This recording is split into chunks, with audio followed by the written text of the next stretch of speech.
In a Western kitchen, a rice cooker is an optional extra, a bulky gadget you might get as a wedding gift and use twice a year.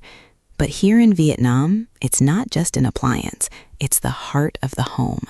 And if you open a cupboard in a typical Vietnamese house, you'll find something that looks like hoarding. There's the new one, the old one, and a giant one tucked away for special occasions. It seems redundant, almost strange. But here's the secret. The second and third rice cookers aren't really for cooking rice. They're part of a secret language of family, community, and survival. Imagine a typical Saigon afternoon. The heat is thick, the sound of motorbikes drifts in from the street. Inside, the first rice cooker is already working. This is the daily driver.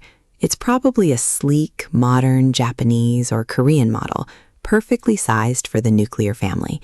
It makes fluffy, fragrant jasmine rice for dinner every single day, without fail. Then, tucked away in a cabinet, is the spare. It's an older model, maybe a little scratched, the brand name faded. It's the reliable backup, the understudy waiting in the wings. And finally, hidden away on top of a wardrobe or under a bed is the beast. This one is enormous, a 10-liter monster that looks like it could feed an army.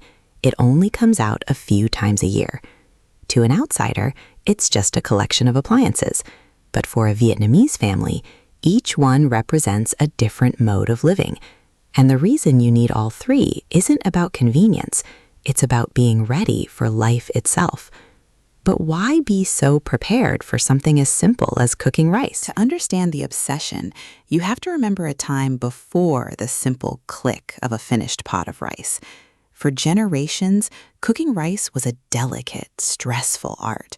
You'd use a heavy clay pot over a wood or charcoal fire, a process that required constant, undivided attention.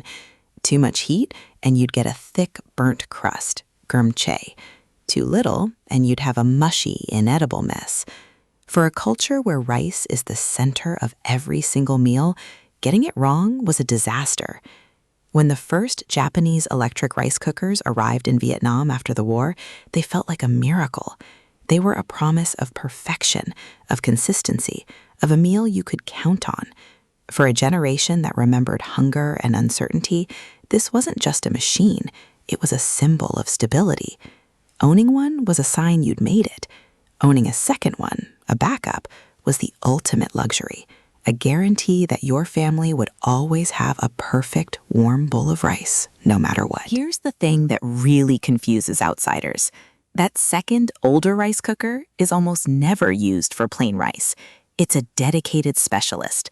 Its main job is often making chow, the savory rice porridge that is Vietnam's comfort food for the sick, the young, and the old. You can't make chow in your main rice cooker because the starchy, sticky residue is impossible to clean perfectly, and it will subtly ruin the flavor and texture of your daily white rice. But its talents don't stop there. That spare cooker is also used to perfectly steam banh bao, fluffy pork buns, to reheat leftovers without making them dry, or to hold a pot of soup at a perfect, gentle temperature for hours during a family gathering. Some adventurous home cooks have even perfected a fluffy, delicious sponge cake using nothing but a rice cooker. It's not appliance redundancy. It's a highly specialized kitchen toolkit where each pot has a distinct, unspoken purpose. In many Western kitchens, the trend is towards hyper-specialized gadgets. You have the air fryer for crispy things, the sous vide for precise cooking, the Instant Pot for pressure cooking. Each device is a master of one task. The Vietnamese approach is the complete opposite.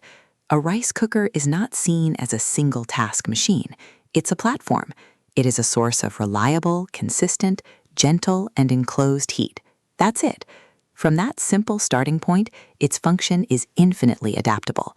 So having 3 rice cookers isn't like having 3 toasters. It's more like having 3 different-sized portable ovens, each perfectly calibrated for a different set of crucial family tasks.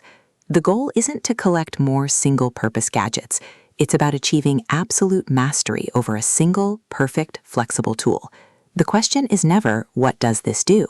The question is, what else can I make it do for me and my family? Let me tell you about my aunt, Konga. who lives in a small alley in Hanoi.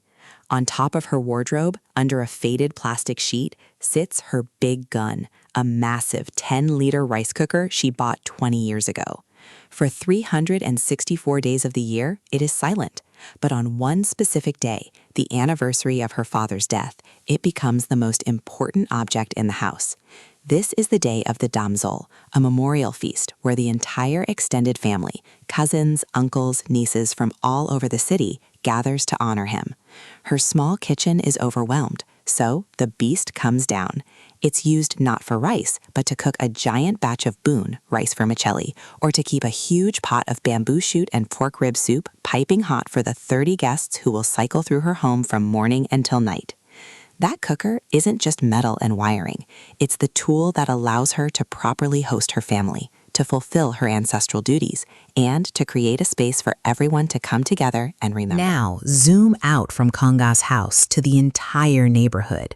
What happens when someone down the alley has a wedding, or a baby's 1-month celebration, or, sadly, a funeral? These are events that require feeding 50, maybe 100 people, often at short notice. No single family has the capacity. And this is where the network of spare rice cookers activates. A call goes out, not on social media, but through shouted conversations between balconies. Suddenly, a big gun from one house appears, a spare pot from another, a portable gas burner from a third. The neighborhood's kitchens effectively merge into one giant communal operation. Owning that extra rice cooker isn't just about being prepared for your own family's needs. It's your membership card to the community. It's your tangible promise that says, I am part of this and I am ready to help. It's a distributed system of care disguised as a kitchen appliance. So when you see a Vietnamese kitchen with 2 or 3 rice cookers, you're not looking at clutter or redundancy. You're seeing a map of a family's life. You're seeing a history of making do, a genius for multitasking, and most importantly, a profound readiness to care for others. The rice cooker isn't just about feeding the people who live inside the house.